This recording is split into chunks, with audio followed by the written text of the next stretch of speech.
Good morning students. मैं हूं आलक sir, आज आपके सामने डे 4 लाने वाला हूं। सो सारे स्टूडेंट्स मेरे साथ बने रहिए, काफ़ी मज़ा आने वाला है। चलिए हम लोग देखते हैं कि डे 4 के क्लासेस में क्या क्या हम लोग आगे पढ़ने वाले हैं। पिछला क्लास में हम लोगों ने पकमा के बारे में बताया था, नाउन्स के जो हिस्से पार्ट्स होते हैं, और मैटेरियल्स नाउन्स के बारे में बताया था, और एक ऐसा मैटेरियल्स नाउन जो पुडल होता है वो उसके बारे में बताया था, ड्रेक्स के बारे में बताया था। और आज हम लोग आगे बढ़ते हैं, क्लास को आगे ले चलते हैं, मेरे साथ बने रहिए, चलिए बहुत मज़ा आएगा।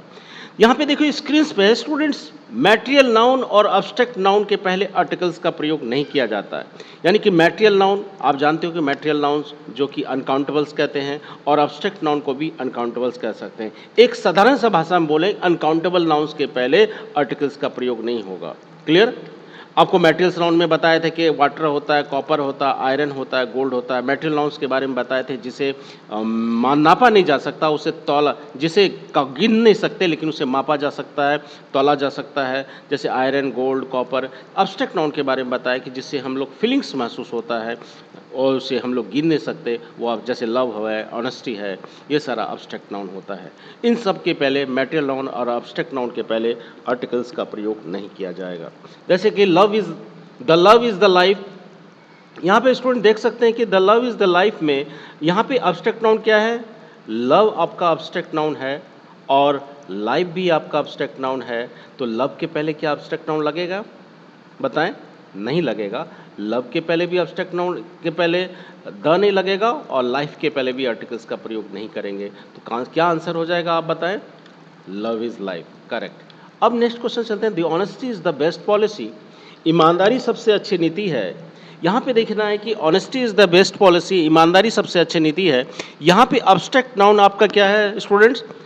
ऑनेस्टी अब्स्ट्रैक्ट नाउन है, और सुपरलेटिव डिग्री यहाँ पे बेस्ट का प्रयोग किया गया है, तो उस पर जाना नहीं है। ऑनेस्टी अब्स्ट्रैक्ट नाउन है, अब्स्ट्रैक्ट नाउन के पहले क्या आर्टिकल्स लगेगा? नहीं लगेगा, इसलिए यहाँ पे क्वेश्चंस गलत हो गया था, इसलिए अब्स्ट्रैक्ट नाउन के पहले आर्टिकल्स नहीं लगेगा। तो यहाँ पे क्या हो गया? Honesty is the best policy. अब हम लोग यहाँ पे क्या कहते हैं, क्वेश्चंस आता है एक बहुत ही इंपॉर्टेंट, ये कम्पिटिटिव एग्जाम्स के लिए तो बहुत ही जरूरी है। ये इस टाइप का आर्टिकल से रिलेटेड आपका क्वेश्चन पूछेगा ही पूछेगा, चाहे बैंकिंग हो, एसएससी हो, रेलवे हो, कॉमन एंट्रेंस के रूप में आपका एग्जाम्स में क्वेश्चन पूछता है। सो मेरे साथ बने रहिए, निश्चित रूप से आपको बहुत ही फायदा होने वाला है। देखो यहाँ पे क्या है, जब मैटेरियल नाउन और अब्स्ट्रैक्ट नाउन पर्टिकुलराइज यानी विशेषकृत होता है, फिर से मेरे साथ एक बार बोलो, क्या बोलोगे?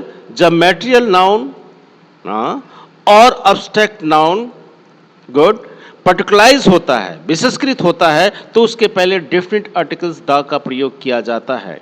डेफिनेट आर्टिकल्स द का प्रयोग होता है। डेफिनेट माने होता है निश्चित, जो जिसको कहते हैं डेफिनेट आर्टिकल्स द का प्रयोग हो जाता है। यदि हम आपसे पूछे कि इनडेफिनेट आर्टिकल्स क्या होता है, इनडेफिनेट आर्टिकल्स ए और एन का प्रयोग होता है, डेफिनेट आर्टिकल्स द का प्रयोग होता है। जिसमें निश्चितता का बोध होगा तो उसमें द लगेगा, जिसमें अनिश्चितता का बोध होगा तो उसमें ए और एन लगता है। ठीक है, तो यहाँ पे हो गया। अब देखो, honesty of Lalu Yadav is doubtful. Doubtful माने कि लालू यादव की ईमानदारी में संदेहास्पद है। आपको पहले से भी देखो क्या क्वेश्चंस बना है। तो यहाँ पे ऑफ का मतलब होता है का की का। अब यहाँ पे चूज करना है कि यहाँ पे क्या, honesty of Lalu Yadav is doubtful. Honesty क्या है? अब्स्ट्रैक्ट नाउन है। पर्टिकुलराइज किस पे है? लालू यादव पे है। मैटेरियल नाउन किसी खास पे विशेषकृत है ना, अब्स्ट्रैक्ट नाउन किसी खास पे विशेषकृत है, तो इसके पहले ऑनेस्टी के पहले अब्स्ट्रैक्ट नाउन के पहले द लगना चाहिए। तो यहाँ आंसर गलत होगा या राइट होगा, बताओ? गलत होगा। इसका सही आंसर हो जाएगा the honesty of Lalu Yadav is doubtful, यानी कि लालू यादव की ईमानदारी में संदेह है। अब हम लोग चलते हैं, love of Majnu was blind. ये बहुत ही अच्छा सेंटेंस लग रहा है, पढ़ने में भी मजा आ रहा है।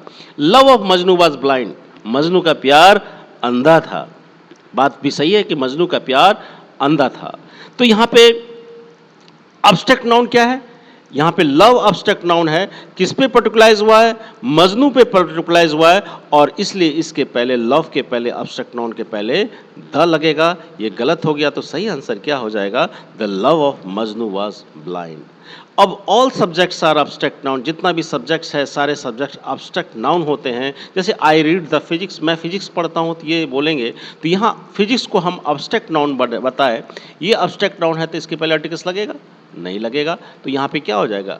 गलत हो गया। सही आंसर क्या हो गया? I read physics. और art is the science of life and science is the art of life. अब देखो यहाँ पे क्या, इसको क्वेश्चंस को तुम्हारे लिए है, इसको क्वेश्चंस को थिंक करना और मुझे कमेंट बॉक्स में बताना। अब देखो कलेक्टिव नाउन्स क्या होता है, हिंदी में कहते हैं समूहवाचक संज्ञा। जो समूह में रहता है, जो ग्रुप में रहता है, उसको कलेक्टिव नाउन्स कहते हैं। इसका स्ट्रक्चर्स क्या हो जाता है, आर्टिकल होगा प्लस राइट कलेक्टिव नाउन होगा। देखो आर्टिकल है प्लस राइट कलेक्टिव नाउन है प्लस ऑफ है प्लस नाउन प्लूरल है और आगे का वर्ब सिंगुलर है। क्या है, आर्टिकल्स, एक बार बोलो, articles, collective noun, of, noun plural, आगे का वर्ब सिंगुलर। ये स्ट्रक्चर्स होता है, आपको याद रखना है। आर्टिकल्स में देखो ए हो गया, आर्टिकल्स हो गया, bunch A dash of keys of prepositions हो गया, ये सारा क्या है, नाउन आपका प्लूरल है। A dash of keys grapes flowers, इसको हम लोग चाबी के गुच्छे को, अंगूर के गुच्छे को और फूलों को गुच्छे को हम लोग क्या कहते हैं, बंच कहते हैं। बंच यहाँ पे क्या है, आपका कलेक्टिव नाउन है। जो समूह में रहता है, जो ग्रुप में रहता है, उसको कलेक्टिव नाउन कहते हैं। यहाँ पे इसको स्टूडेंट्स देख सकते हैं आप लोग, a dash of keys grass flower, a dash of flowers. देखो फ्लावर्स के समूह को हम लोग बंच भी कहते हैं और फ्लावर्स के समूह को हम लोग बुके भी कहते हैं। यहाँ पे ए डैश ऑफ फ्लावर्स, ए देखो आर्टिकल्स है, बुके यहाँ पे कलेक्टिव नाउन है, उसके बाद ऑफ प्रेपोजिशन है, उसके बाद नाउन प्लूरल है।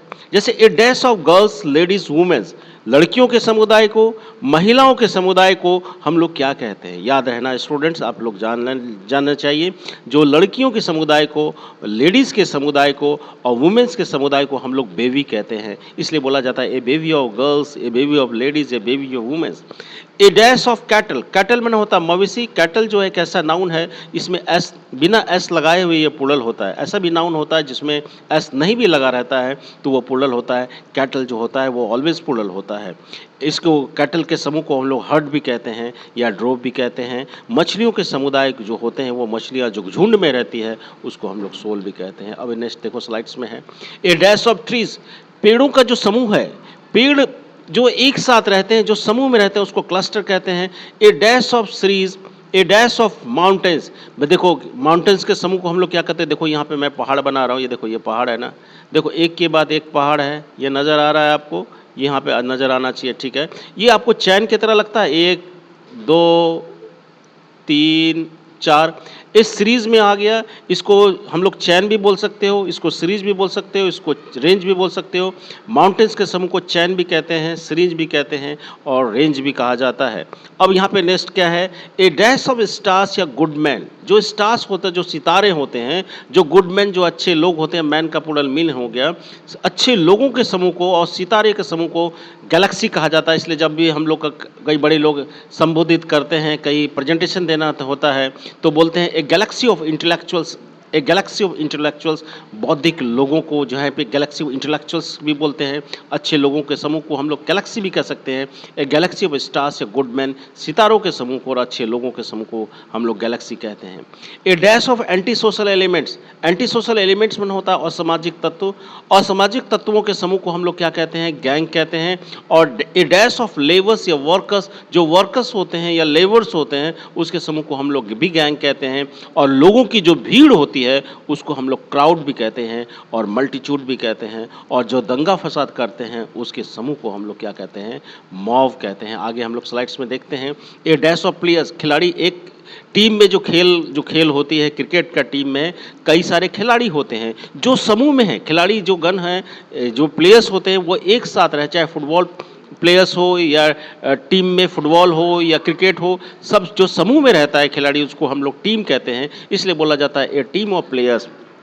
म्यूजिशियंस के समूह को, और जो म्यूजिशियंस होते हैं तो अलग अलग धुन के होते हैं, जैसे कि म्यूजिशियंस में कोई हारमोनियम बजाता है, कोई बांसुरी बजाता है, कोई तबला बजाता है, सब मिल करके एक म्यूजिशियन, जितने भी म्यूजिशियंस हैं सब मिल करके क्या बनते हैं, बैंड बनते हैं। इसलिए बोलता है ए बैंड ऑफ म्यूजिशियंस। कभी कभी बैंड पार्टी भी बोला जाता है, तो वो बैंड पार्टी में क्या है, कई सारे म्यूजिशियंस भी हैं। A dash of students, a dash of pupils, pupils मैंने शिष्य होता है, स्टूडेंट्स मैंने विद्यार्थी, एक ही बात है।